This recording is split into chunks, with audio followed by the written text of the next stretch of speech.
당신이 생각하는 하나님은 어떻게 생겼나요? 하나님께서 천지를 창조하셨어요. 인간은 죄인이 되었고 우리들을 위해 아들 예수님을 보내셨죠. 예수님은 우리 죄를 위해 돌아가셨지만 부활하셨어요. 그 예수님을 잘 믿으면 돼요. 난 예수를 믿으니 거짓말해도 돈 받을 거야. 성령님은 안 떠나. 죄를 지어도 하나님이 다 이끌어 주실 거야.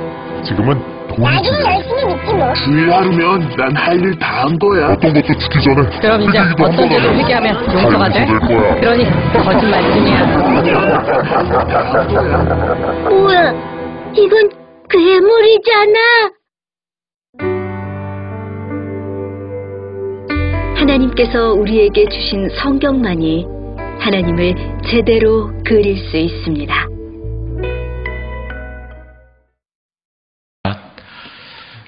아, 12월 1일부터 이제 2달 동안의 특별 새벽 기도가 또 특별 기도 기간이 시작이 됩니다.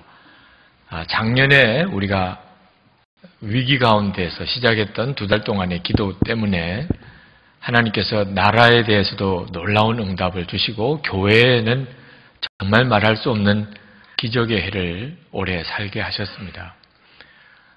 올해 또 한 번 우리가 2달 동안의 특별 기도 기간을 가지려고 하는 것은 지난번 추수감사헌금을 우리 교우들이 하는 것을 가만히 보면서 하나님께서 나라에 놀라운 은혜도 주셨고 교회에도 놀랍게 축복하셨지만 성도들의 삶 속에는 여전히 힘들고 어려운 분들이 많다는 사실을 보았습니다.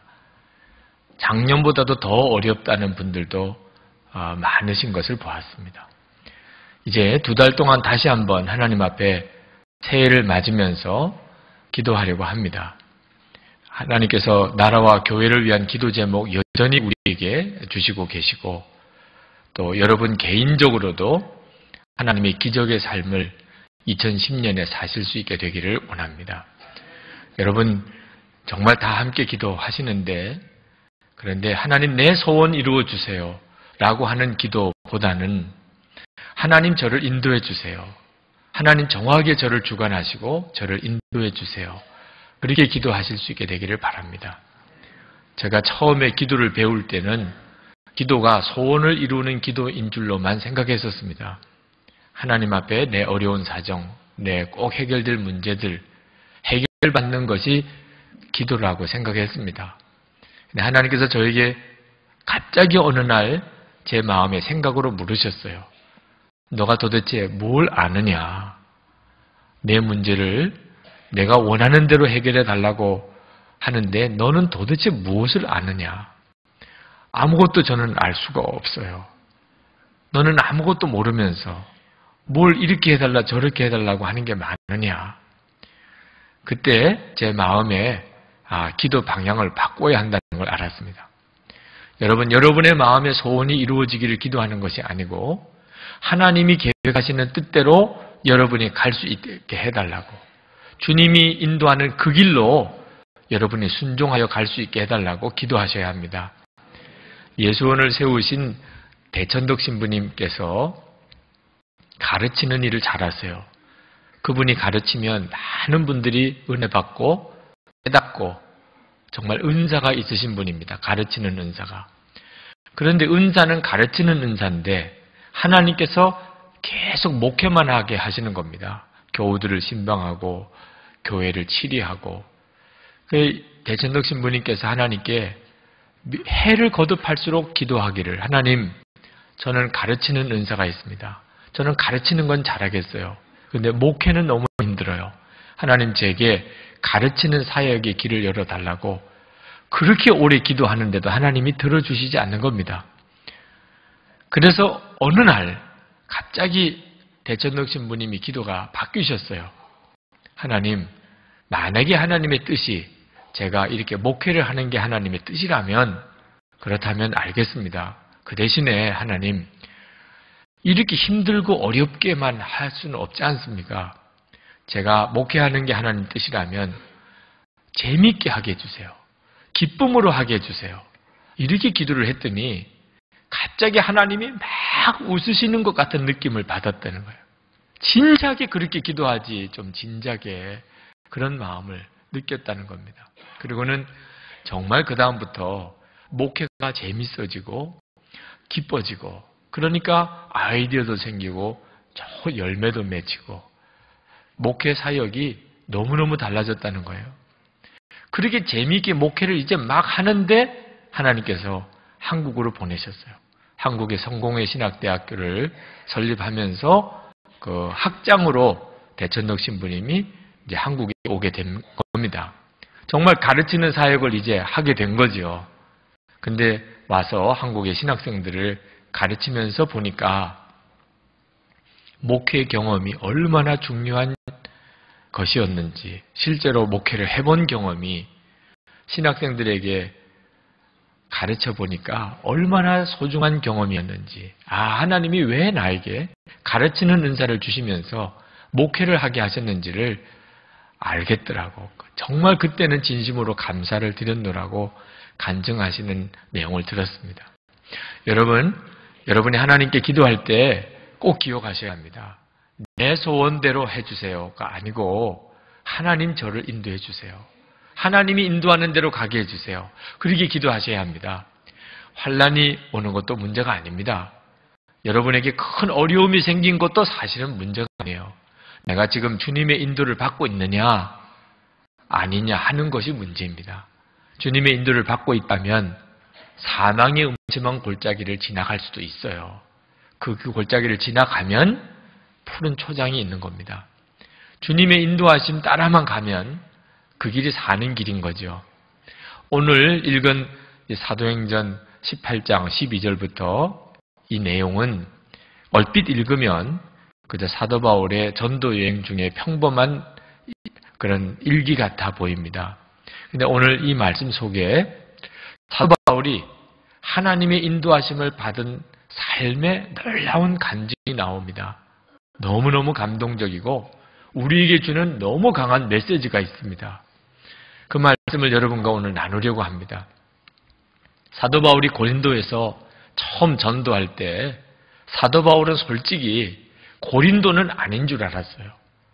고린도의 유대인들이 회당에서 말씀 전하지 못하도록 내어 쫓고, 그리고 사도 바울도 너무 마음이 지쳐있고, 고린도는 우상숭배의 도시고, 도무지 여기 고린도에서는 오래 전도해서 열매 맺을 것 같지 않았다고 그랬습니다.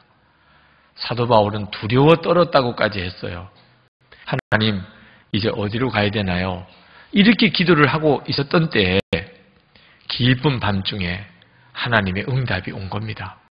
주님께서 사도 바울에게 말씀하셨어요. 두려워하지 마라. 계속해서 말씀을 전해. 내가 너와 함께한다. 너를 해할 자가 없을 거야. 이 성에 내 백성이 많다. 주님의 음성이 들렸어요. 그러고 난 다음에 사도 바울의 마음이 확 바뀌어버렸습니다. 눈에는 여전히 부정적인 것들밖에는 안 보여요. 고린도에서는 도무지 더 이상 전도할 수 없을 것 같아요. 그런데 주님은 이 성에 내 백성이 많다. 두려워하지 말고 계속 복음을 전하라.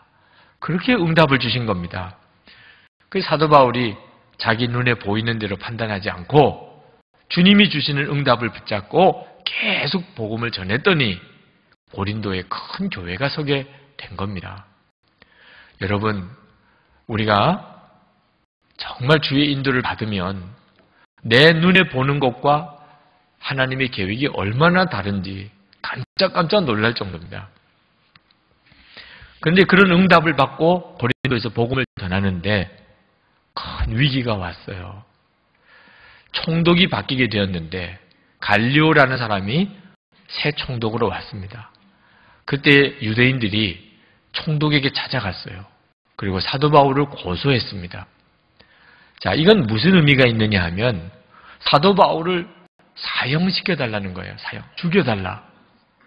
왜 그러냐면 유대인들은 자기들 율법대로 그렇게 처벌할 사람들을 처벌을 하는 자율권을 가지고 있었습니다. 그렇지만 사람을 죽일 수 있는 사형권은 없었어요. 사람을 죽이는 사형은 반드시 총독이 재판권을 행사해서 판결하는 것입니다. 그러니 유대인들이 굳이 총독에게 가서 율법을 범했으니 이 사도 바울을 죽여달라고 한 것은 사형을 시켜달라는 거죠. 사도 바울은 이제는 죽는구나 이런 생각을 할 만한 상황이었어요. 왜냐하면 갈리오 총독의 입장에서 보면 유대인들은 다수입니다. 그들은 총독으로 일할 때 자기를 협조해 줘야 될 사람들이에요. 정치적인 계산을 하면 사도 바울 한 사람 죽이고 유대인들의 마음을 사는 게 훨씬 낫죠. 빌라도가 그렇게 하지 않았습니까?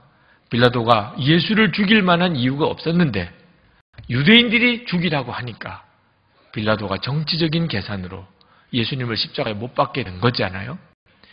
꼭 그와 같은 상황이 벌어진 겁니다. 사도 바울은 내가 여기서 죽는구나. 분명히 주님의 응답은 너를 해할 자가 없을 것이라 그랬는데 상황은 꼼짝없이 죽을 수밖에 없는 상황이 됐단 말입니다. 그런데 여러분, 이게 믿어지지 않는 일이 벌어졌어요. 갈리오 총독이 유대인의 고소를 듣고 그가 말하기를 만약에 그 사람이 무슨 큰 죄를 지은 게 있다면 당연히 내가 재판을 해야 되겠지만 너희들 율법과 관련된 일이라면 그건 내가 재판장 할 이유가 없다. 그리고는 유대인들을 내쫓았어요. 재판석에서. 도무지 믿어지지 않는 일이 벌어진 거죠. 갈리오 총독이 정치적인 사람이지만 어떻게 그런 판정을 내렸을까요? 주님이 하신 거죠. 고린도에 계속 복음을 전하게 하시는 주님의 뜻이었던 거예요. 이 유대인들이 얼마나 화가 났는지 그냥 나오는 길에 소수데네라고 하는 회당장을 붙잡고 마구 때렸다고 그랬습니다. 이 소수데네가 사도 바울을 회당에서 설교하도록 허락해 준 사람이거든요. 갈리오 총독이 그건 내버려 뒀다고 그랬어요. 때리는 정도는 뭐 유대인들이 알아서 하라. 너희들 율법대로 하라. 소수데네 입장에서는 또 얼마나 억울해요. 얼마나 괴로웠겠어요.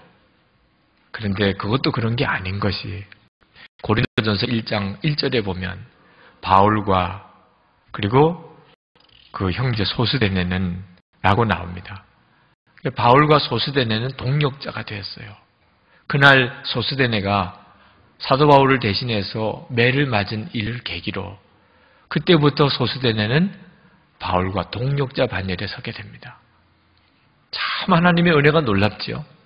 구레네 시몬이 예수님 대신에 십자가 진 것 때문에 그 일가가 다 구원받고 그 자녀들이 초대교회 훌륭한 지도자들이 됐잖아요. 여러분, 예수 믿는 것 때문에 어려움 당한다면 마음으로는 진짜 기뻐할 일이에요. 다른 것 아니고 단 하나 내가 예수 믿는 것 때문에 힘들고 어려운 핍박이 있다면 손해본 일이 있다면 감사합니다 하나님. 축복인 줄 믿으시면 됩니다. 하나님의 인도하심을 따르셔야 돼요. 눈에 보이는 게 아니고 하나님의 인도하심을 따라가는 길이 그 길이 복된 길이란 말입니다. 자, 그렇다면 우리가 어떻게 하나님의 인도를 받을 수 있을까요? 여러분이 진정으로 원하시면 돼요. 여러분이 진정으로 하나님 인도해 주세요. 마음에 정말 갈망하는 사람은 하나님이 절대 외면하지 않으십니다. 오늘 여기 계신 여러분 중에 하나님은 어떤 사람도 여러분이 진정으로 주님 인도해 주세요. 주님 인도하는 대로 할게요. 그렇게 원하시는데도 하나님이 모른 척 하는 분, 하나님은 그런 분 아니시고 한 사람도 그런 사람 없어요. 문제는 여러분이 정말 원하느냐 하는 거예요. 사도 바울이 이제 고린도에서의 사역을 끝내고 그리고 이제 에베소를 거쳐서 안디옥으로 돌아올 때 이 고린도 외향인 갱그리아에서 머리를 이제 삭발을 합니다. 유대인들이 서원을 하나님께 드릴 때 하던 일이죠. 머리를 삭발을 해요. 여러분, 무슨 서원이 있었길래 그랬을까? 그건 성경에 나오지 않습니다. 그렇지만 사도 바울의 마음에 무언가 아주 간절한 갈망이 있었던 건 알 수가 있죠. 여자분들이 미장원에서 파마 하나를 해도 다 뜻이 있다고 그러더라고요. 뭔가 신경의 변화가 있으니까 머리도 한다고 그러시더라. 아니 여러분, 남자가 머리를 삭발을 했다면 그게 그냥 아무렇게나 했겠습니까? 사도 바울이 얼마나 간절한 게 있었으면 그랬겠냐 말입니다. 사도 바울이 1차 전도 여행을 떠날 때는 이름을 바꿉니다. 본래 사울이었는데 바울이라고 이름을 바꿔요. 이름이 바꾸었다. 사도 바울에게 무언가 간절한 변화에 대한 갈망이 있었던 걸 말하죠. 이제는 내가 이전의 삶을 살지 않고 완전히 새로운 삶을 살리라. 2차 전도 여행 때는 머리를 밀어요. 서원을 하나님 앞에 했던 기도 때문에. 도대체 무엇 때문에 사도 바울은 그랬을까? 전도 여행 가보면 그 심정을 이해하게 됩니다. 여러분이 단기 선교라도 떠나보면 사도 바울이 무엇 때문에 이렇게 갈망했을까 하는 걸 알게 돼요. 저는 분명히 그렇게 믿어집니다. 하나님, 제 길을 인도해 주십시오. 하나님이 인도해 주시지 않으면 한순간이라도 하나님 나와 함께 하시고 내 길을 인도해 주시지 않으신다면 저는 절망입니다. 어떤 어려움이 있어도 주님이 저를 인도하신다면 저는 편안합니다. 하나님, 저를 떠나지 않으시고 언제나 제 길을 지켜주시고 주님이 인도해 주세요. 이런 간절한 갈망이 사도 바울로 하여금 이름도 바꾸고 머리도 밀게 그렇게 만들었을 거라고 저는 믿습니다. 여러분들이 사명을 만약에 가지고 살기 시작하면 여러분들 다 똑같아져요. 하나님, 저를 인도해 주세요. 이런 갈망이 누구나 다 나오게 되어 있습니다. 저희 교회 9 장로님 부부를 지난 3개월 동안 이제 교회 전임 사역을 하기 위해서 특별히 신청을 받아서 훈련을 했습니다. 내년에 이제 그 장로님들이 교회 사역을 하시게 되는데 훈련을 다 마치고 1박 2일 동안 수련회를 했습니다. 하나님 앞에 결단의 시간을 가졌어요. 기도하시도록 하고 마음의 결심이 되시는 분, 내가 주님을 위해 전임 사역의 길로 가겠습니다. 결심이 되시는 부부는 오셔서 기도를 받으시라. 그래서 세례터에 가서 제가 기다리고 있었습니다. 장로님 부부가 마음이 결심되시는 부부들이 오셨어요. 그래서 기도를 하셨습니다. 9 부부가 다 하셨습니다. 눈물을 펑펑 쏟으면서 오셨어요. 그때 그 장로님의 기도가 뭔지 아십니까? 주님, 이제 제 인생을 주님께 맡깁니다. 먹이든 살리든 굶기든 어떤 고생의 길이든 주님, 이제는 주님께 완전히 순종하고 가겠습니다. 주님 인도하시는 길이라면 어디든지 가겠습니다. 무슨 일이든지 하겠습니다. 이 결심을 하나님 앞에 분명하게 올려드리는 그 기도의 시간이 이보다 간절한 시간은 없어요. 그 결단을 하나님께 드리는 그 시간에 울지 않을 뿐 없어요. 그런 간절한 기도를 드리고 하나님 앞에 세움을 받으셨습니다. 일본에 이제 마지막 여행을 다녀왔습니다. 지난 월요일부터 목요일까지. 일본에 있는 형제교회 목사님들과 함께 여행을 갔습니다. 버스를 대절해서 여행을 하면서 일본에 있는 선교사님, 목사님들을 축복해드리고 싶더라고요. 그래서 차중에서 우리 한 분 한 분 목사님을 위해 기도했어요. 4분이었습니다. 많은 분도 아니고. 그런데 그 4분을 위해서 우리가 하나님께 예배하고 기도하는 시간이 1시간이 걸리더라고요. 1시간. 기도를 시작을 했는데 지금처럼 온 예배당이 꽉 찬 교인들이 같이 통성 기도하는 그런 기분이에요. 불이었어요. 불이었어. 일본에 와서 선교사로 사역하신 목사님을 위해 기도하는데 주여 저들을 인도해 주옵소서. 예수님 함께 해 주소서. 그것이 모든 기도예요. 그거 하나면 충분한데 그 기도가 얼마나 뜨거운지 이미 우리 사역, 전임 사역하시는 장로님들의 마음이 그렇게 준비되어 있기 때문에 더 그랬을 것 같아요. 정말 불로 기도했어요.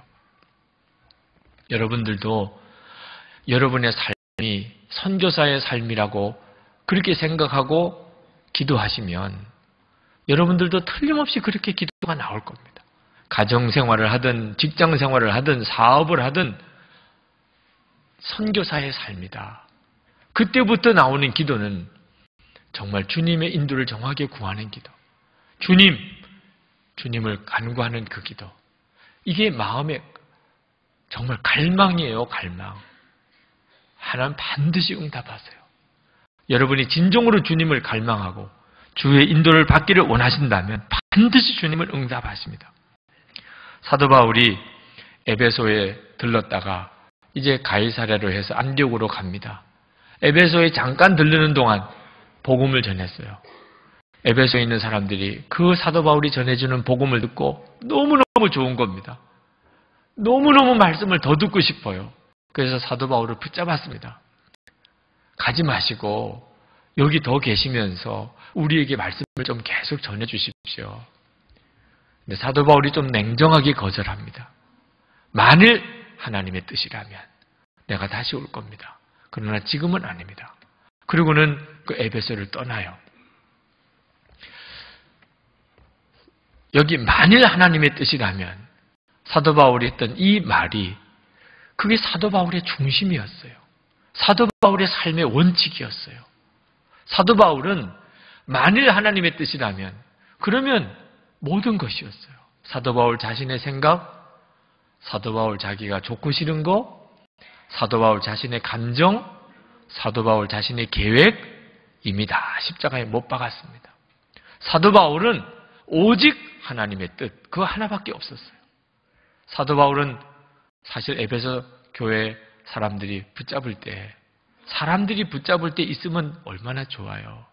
사람의 감정대로 한다면 붙잡는 사람들 보면 아유 그럴까요? 조금 더 있을까요? 이럴 수도 있잖아요. 그러나 주님이 지금은 아니야. 지금은 더 있는 거 아니야. 그러면 아무리 사람들이 붙잡아도 사도 바울은 떠날 수밖에 없었고 고린도에서는 사도 바울을 다 내몰려고 그랬어요. 회당에서 설교도 못하게 하고 그런 곳에 더 있고 싶은 사람이 누가 있습니까? 그런데 주님이 사도 바울에게 계속해서 말씀을 전해 이 성에 내 백성이 많아. 그러면은 그곳에 있는 거예요. 사도 바울은 자기가 좋아서 있은 적도 없고 자기가 싫다고 떠난 적도 없었습니다. 결정은 주님이 하시는 것이었어요. 사도 바울이 2차 전도 여행을 마치면서 그가 예루살렘 교회를 찾아갑니다. 22절에 보면 아주 짤막하게 나와요.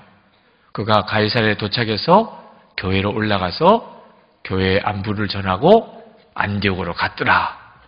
그렇지만 실제로 지도를 펼쳐서 보면 가이사랴에서 예루살렘 올라가는 길이 104km, 예루살렘에 다시 안디옥까지 내려가는 길이 480km입니다. 그게 그렇게 간단하게 올라갔다가 내려갈 길이 아니에요. 예루살렘 가서도 무슨 오래 있었던 것도 아닙니다. 잠깐 문안하고 이 문안했다는 이야기는 2차 전도 여행 보고를 하러 올라간 겁니다.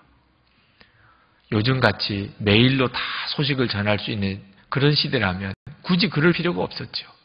그렇지만 그때 당시에 교회의 중심이었던 예루살렘 교회. 도대체 이방인 선교는 어떻게 되고 있는지 교회는 알 길이 없어요. 하나님께서 사도 바울에게 너가 그동안에 2차 전도여행을 다니면서 있었던 모든 일들을 교회에다가 보고해야 된다. 교회가 알고 있어야죠. 그래야 교회가 정확하게 하나님께 기도할 거 아닙니까? 보고 한번 하려고 104km 되는 예루살렘에 올라가고 다시 또 480km인 안디옥으로 내려가는 이런 수고를 사도 바울은 수고라고 생각하지 않았어요. 주님이 가서 보고하라 그러면 그냥 올라가는 거예요. 사도 바울에게는 다른 가능성이 없었어요.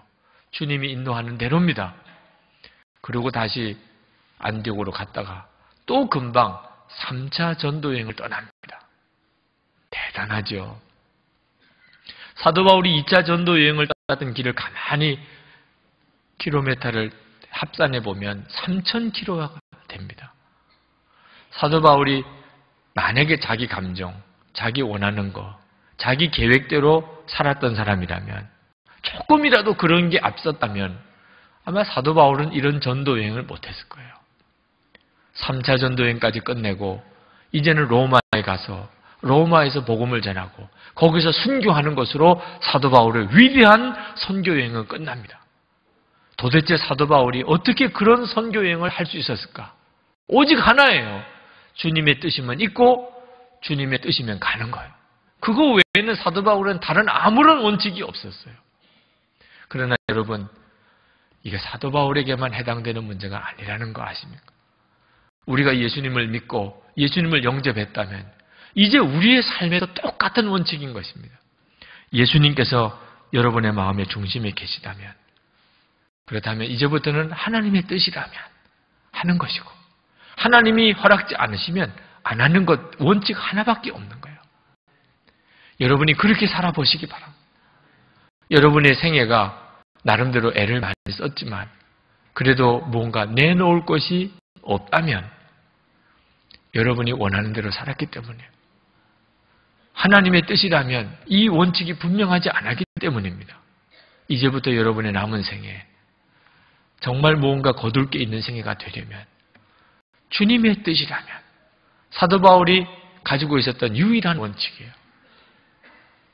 여러분도 그렇게 살아보시기를 축복합니다. 이번에 일본을 갔다가 후지산에를 갔다 왔습니다. 1박 2일을 걸쳐서 후지산을 갔다 왔는데 후지산에 가서 후지산은 못 보고 왔어요. 이런 기가 막힌 일이 있더라고요. 후지산에서 이틀 동안을 지냈는데 후지산을 못 봤어요. 비가 오고 구름이 잔뜩 끼어서, 산에 구름이 잔뜩 끼어서 그냥 후지산이 있는 방향만 보았고 구름만 보았지 후지산을 못 봤어요. 우리를 안내해 주던 목사님이, 마준철 목사님, 얼마나 마음이 안타까워 하시는지. 목사님, 여기가 후지산이에요. 보니까 구름밖에 안 보여요. 이 구름이 가려서 그렇지 너무너무 웅장하고 아름답다는 거예요. 그래서 제가 믿었어요. 저는 그 목사님을 믿어요. 아름다울 거라고 믿어요. 거기 산이 있다고 믿었어요. 그런데 보는 건 구름밖에 없어. 마음은 너무너무 무덤덤해지더라고요. 감동이 없어요. 저는 구름 보고 감동받을 사람이 누가 있겠어요. 돌아오는 동안 내내 얼마나 안타까워하는지. 그러면서 하시는 이야기가, 걱정된대요. 한국 돌아가서 또 설교 시간에 그 이야기 할까봐. 후지산 갔는데 후지산도 못 보고 왔다고 그 이야기 할까봐 걱정된다는데 하라는 것 같더라고, 하나님께서. 그 이야기를. 뭔가 이 말에 의미가 있는 것 같아요. 그리고 생각해 보니까 정말 의미가 있더라고. 후지산에 가서 후지산 못 보고 온 이야기가 의미가 있더라고. 너무나 많은 성도들이 예수님을 이렇게 믿는 거예요. 고린도후서 4장 4절 말씀에 이 세상 신이 믿지 아니하는 자들의 마음을 혼미케 하여 그리스도의 복음의 광채가 비치지 못하게 합니다. 불신자들이 왜 예수를 못 믿나요? 이 세상 신이 사람들의 눈을 가려놨어요. 예수님을 얼마든지 믿고 볼 수 있는데도 못 믿는 거죠. 그러나 이게 불신자만의 이야기가 아니더란 말이에요.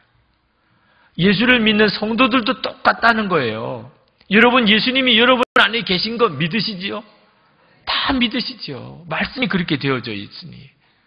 예수님은 내 안에 계시다. 이보다 놀라운 일이 어디 있어요? 예수님은 내 안에 계세요.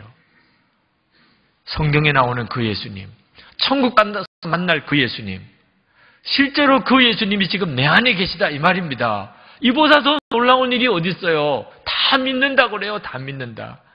그런데도 내 안에 계신 그 놀라운 예수님을 믿으면서도 기분 하나가 안 바뀌네. 기분 하나. 짜증스럽고 힘들고 슬픈 이 기분 하나가 안 바뀌어요. 성질 하나가 안 바뀌어요. 성질 하나가. 불평, 원망 하나 안 바뀌어요. 예수님 내 안에 계시다는 믿음은 도대체 뭐며, 성질, 기분, 내 불평, 원망 하나 안 바뀌는 건 도대체 뭐예요? 후지산 가서 알았다니까. 후지산 바로 옆에 있으면서도 후지산에 감동이 없어요. 구름에 가려 있으니까.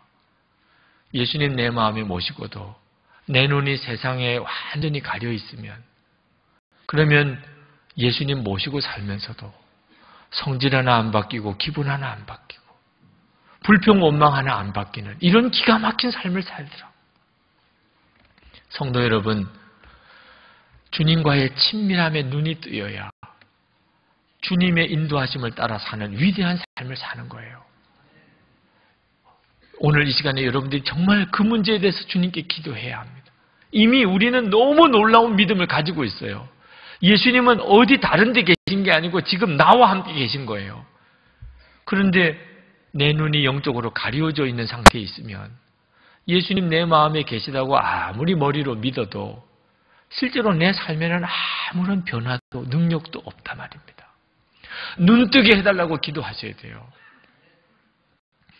이번 임원훈련 12월에 하겠는데 모든 선한목자교회 집사님 이상 임원들은 꼭 책 하나를 보셔야 합니다.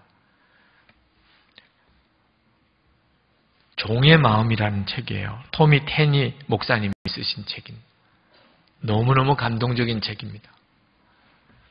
이 책 속에 데이빗 케이프 목사님 이야기가 나옵니다. 데이빗 케이프 목사님도 같이 쓰신 책이기도 해요. 이 데이빗 케이프 목사님이 남아프리카 공화국 요하네스버그에서 큰 교회를 담임하시던 목사님입니다. 어느 날 하나님께서 그 목사님에게 말씀을 하셨어요. 나 큰 교회 담임 목사직을 내려놓고 이제부터 내가 시키는 대로 하라. 그러면서 주님이 말씀하시기를 십자가에다가 그 가운데다가 대야를 거기다 붙이고 그 십자가를 짊어매고 내가 이제 너를 이끄는 대로 가라. 그러면서 사람을 만날 때 너 이 사람의 발을 씻어주라. 그러면 그 십자가 대야를 내려다 놓고 물을 거기다가 떠서 그 사람 앞에 무릎을 꿇고 발을 씻어줘요. 사람들이 다 깜짝 놀라지요. 아닙니다. 예수님께서 그렇게 하라고 하십니다. 예수님께서 당신의 발을 씻으시는 겁니다. 창녀의 발을 씻어주고 조직폭력배의 발을 씻어주고 어떤 때는 시궁창 앞에서 온 다리가 시궁창에 빠져서 거기서 그 사람의 발을 씻어주고 어떤 때는 대통령의 발을 또 씻기고 어떤 때는 NBA 슈퍼스타 농구 선수의 발을 씻기기도 하고 20년 동안을 그렇게 사모님과 아이들은 따라다니고 뭘 먹을까 어디서 살까 주님께 진짜 다 맡기고 정말 놀라운 순종이죠. 그런데 그렇게 하면서 교회를 담임할 때보다 상상할 수 없는 하나님의 역사를 이루어내는 거예요. 여러분이 아마 그 책을 보면 여러분들의 가슴이 정말 너무너무 뜨거워질 겁니다. 이 데이빗 케이프 목사님께서 이런 순종의 삶을 살 수 있었던 이유는 그분은 언제나 주님이 함께 계심을 정말 믿었고 그리고 항상 주의 음성을 들으며 사셨던 분이었기 때문이에요. 주님이 나에게 뭐라고 지시하시는구나. 너무 분명하게 분별해 들을 수 있었기 때문에 그는 놀라운 삶을 사셨던 거예요. 저는 저희 교회 앞으로 어떤 교회가 되어야 될까? 선한목자교회 앞으로 비전이 뭔가? 깊이 생각해 보는 시간을 최근에 가졌습니다. 자꾸 그 일에 대해서 하나님이 저에게 기도하게 하시는 거예요. 여러분, 선한목자교회 비전이 뭘 것 같습니까? 10,000명의 교인이 되는 걸까요? 1,000명의 선교사를 보내는 걸까요? 주님께서 저에게 명확하게 말씀하신 거예요. 이제부터 더 앞으로 예수님께서 우리와 함께 하시는 것이 더 분명한 교회, 모든 교우들이 예수님이 우리와 같이 계시는구나. 그 점을 분명히 바라볼 수 있는 교회, 그 교회 세우는 거 하나 외에는 아무런 다른 목적이 있어서는 안 된다는 거예요. 저는 하나님께서 우리 교회가 부흥되고 성장하면서 오히려 지금이 더 위기라고 말씀하시는 것이 무엇인지를 알았어요. 여러분, 우리는 눈으로 보는 것에 굉장한 영향을 받습니다. 성도들이 예배당을 꽉 찼을 때 우리는 그 사람들이 많이 모인 것에 감동을 받아요. 그 감동을 받는 건 좋겠지만 그러다 보면 정작 예수님을 바라보는 눈은 흐릿해져 버리게 됩니다. 우리 교회가 무슨 목회 프로그램이 좋고 또 여러 가지 사업이 많이 있으면 사람들은 그 일에 또 감동을 받아요. 내 눈에 보이는 그런 것 때문에 의외로 예수님은 자꾸 소홀해지는 거예요. 우리와 함께 계시는 예수님을 바라보는 게 핵심인데 사람을 보느라고 어떤 큰 행사를 보느라고 정작 예수님 바라보는 마음은 점점 식어져 버리는 거예요. 얼마나 많은 교회가 이렇게 빠져버렸는지 모릅니다. 사람 중심의 교회가 되어버리고 프로그램 중심, 행사 중심의 교회가 되어버리고 예배를 드려도 이제 교인이 많아지고 교회가 점점 더 부흥되면 그냥 예배 시간에 참석한 것만 가지고도 감동도 되고 은혜도 돼요. 예수님 정작 바라보는 마음이 오히려 사라지고 눈에 보이는 것에 반응해서 은혜 받았다고 할 수도 있는 거예요. 그게 위기인 거죠. 그게 위기가 되는 거예요. 교회가 부흥되고 커지면서 오히려 오는 위기가 예수님 바라보지 못하게 하는 무서운 미혹이 될 수 있다는 거죠. 우리 교회가 어려울 때가 있었습니다. 정말 절박할 때가 있었어요. 여러분 앉아있는 이 예배당이 큰 굴처럼 되어져 있었던 적이 있었어요. 여기서 이 강단 밑에서 정말 그 추운 겨울날 담요 뒤집어 쓰고 눈물로 기도하던 성도들이 있었기 때문에 이 예배당이 된 거예요.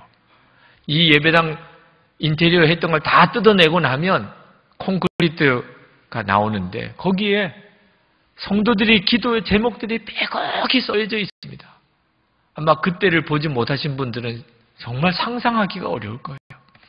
그럴 때 오히려 우리 교회는 영적으로는 축복의 때였다는 거예요. 왜? 우리는 예수님만 바라보았어요.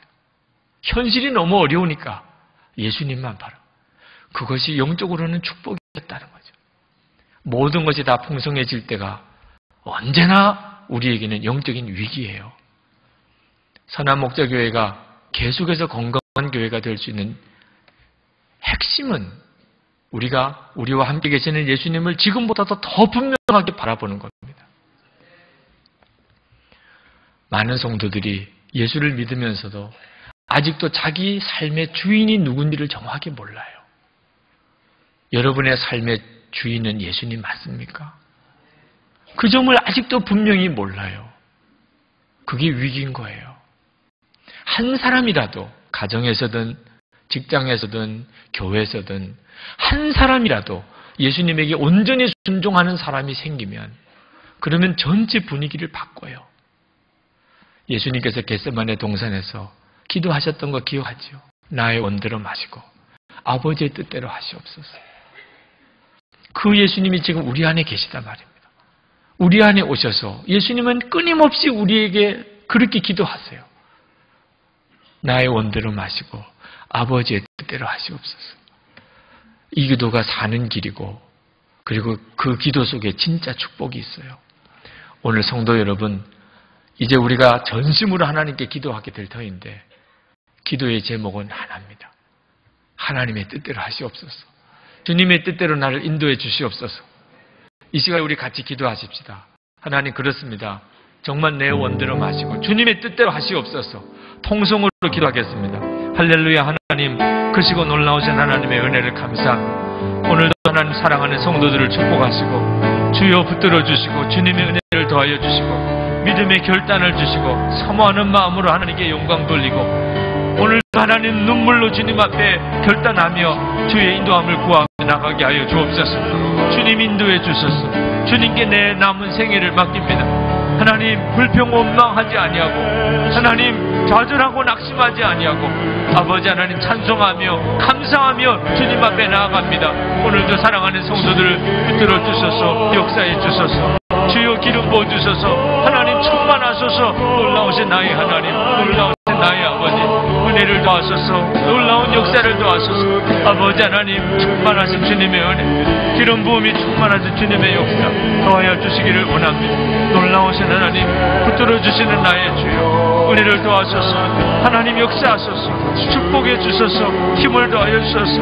아버지 하나님 영광 받으시옵소서. 아버지 영광 받으시옵소서. 성도들의 마음의 결심을 통하여 영광 받으소서. 성도들의 간절한 기도를 통하여 영광 받으소서. 하나님의 역사가 놀랍게 드러나 주옵소서. 주 예수님 감사합니다. 아버지 하나님 이 시간에 사랑하는 성도들을 부르셔서 오늘도 예배를 받으신 주여 말씀을 주셨으니 저희들이 사도 바울처럼 살 수 있게 되기를 원합니다. 오직 우리의 기준 하나 하나님의 뜻입니다. 주님이 원하시는 길이면 하나님의 있고 싶어도 떠나고 주님이 원하시는 길이면 가고 싶어도 있는 것을 주여 주님 앞에 고백합니다. 우리가 먹고 사는 것이 주님의 인도하신 대로만 하기를 원합니다. 잘되고 못되는 기준이 주님께만 있습니다. 오늘도 사랑하는 성도들, 마음의 심령에 하나님 그 결심, 그 기도를 주님 받으시옵소서. 축복해 주셔서, 역사해 주셔서, 정확한 주의 인도하신 가운데 살게 하여 주시옵소서. 성도들을 공경에서 일으키소서, 낙심에서 일으키소서, 능력 있는 성도 되게 해주소서, 세상을 변화시키는 성도의 삶을 살게 하소서. 하나님께 드리는 우리의 감사, 우리의 간절한 기도의 제목이 담겨 있고 하나님을 사랑하며 은혜 주신 것에 대한 감사의 예물들 주여 받으시옵소서. 하나님 기뻐하는 때때로 귀하게 쓰여지게 되기를 원합니다. 성도들의 삶에도 복의 복을 더하소서. 힘에 힘을 더하여 주셔서 심령에 연약한 육신의 하나님의 은혜를 더하소서. 성도들의 가정에 복을 주셔서, 부부 사이에 복을 주셔서, 자녀들에게 복을 주셔서, 성도들이 하는 일에 복을 주셔서 저들의 일을 통하여 하나님의 나라가 확장되게 하소서. 통일을 감당할 수 있는 하나님 지도자들, 기업인들 일어나게 하여 주시옵소서. 하나님 세계 열방에 나가 있는 선교사님들을 축복합니다. 하나님 선교사님들 위해 은혜를 더하여 주시기 원합니다. 오늘도 힘 주셔서 하나님 사명 감당할 때 성령님 역사에 주옵소서. 이 민족의 통일 주님의 손에 맡깁니다. 예수 그리스도의 이름으로 간절히 축복하며 기도합나이다. 아멘.